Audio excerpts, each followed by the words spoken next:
Ito na guys, yung aking niluluto na puchero. Puchero version siya, pero yung nilagyan ko siya ng beans, tapos meron siyang atay, meron din siyang ng manok. Ayan. Atay ng manok at meron din siyang unod. Masarap ito pag malamig na panahon, tapos may sabaw-sabaw siya. Ayan. Kasi sayang naman yung cabbage, itatapon lang, kaya inubos ko na kasi bumili ako para sa pansit, isang piraso, malaking piraso na cabbage. Ayun. Ginawan ko na ng paraan kung paano siya maluto.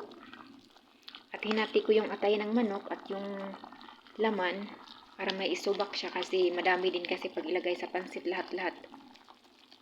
Ito na siya yung puchero version ng atay ng manok at yung laman niya.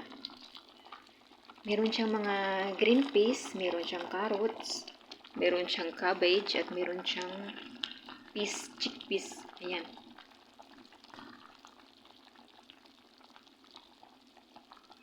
Masarap itong sabaw.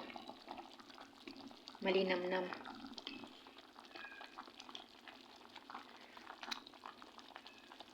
Pakuluan ko lang siya ng kunti na timing maluto yung yung cabbage. Yun, tapos na. Lagyan natin ng kunting asin kasi medyo matabang.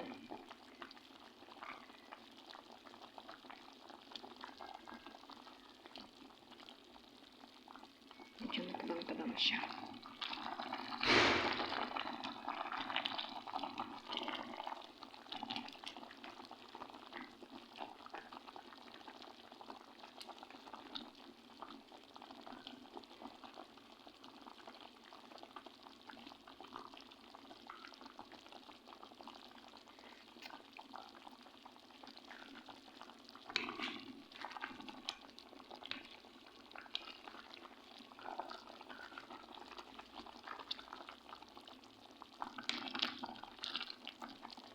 Masarap din ito pag baboy.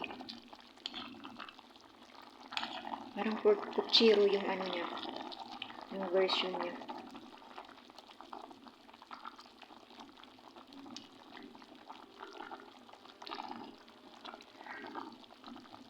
Pucherong manok.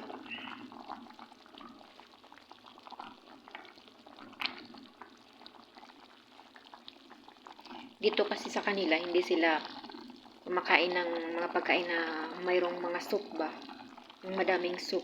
Kumakain naman sila, pero yung winter lang, yung mga pumpkin, yung ginagawang soup. Yan, pero kadalasan talaga dito yung mga pagkain nila, yung mga dry. Yung mga french fries, yung mga pinirito.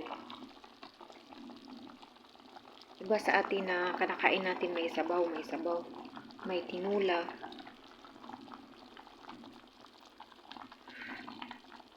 Kaya ako medyo nasanay na rin na hindi masyadong kumakain ng sabaw.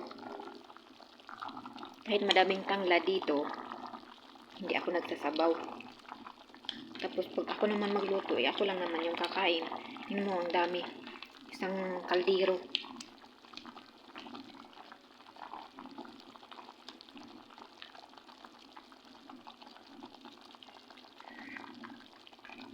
Yan, hintayin natin maluto yung cabbage.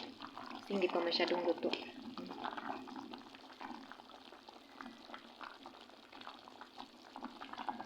Bukal-bukal pa. Thanks for watching.